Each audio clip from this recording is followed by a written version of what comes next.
हुकूमत ने आईएमएफ की एक और कड़ी शर्त पूरी कर दी। 1 अक्टूबर से पुरानी गाड़ियों की इंपोर्ट खोल दी गई है। वजारत तिजारत की जानिब से पुरानी गाड़ियों की कमर्शियल इंपोर्ट की इजाज़त दे दी गई है।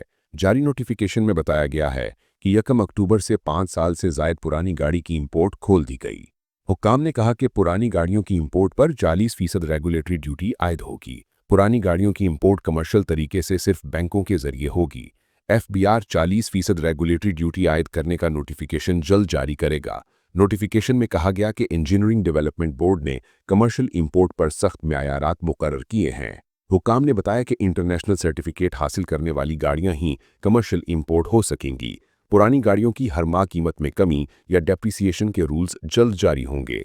हुकूमत ने ये कदम आईएमएफ की एक कड़ी शर्त पर उठाया। पुरानी गाड़ियों की इंपोर्ट खोल दी गई।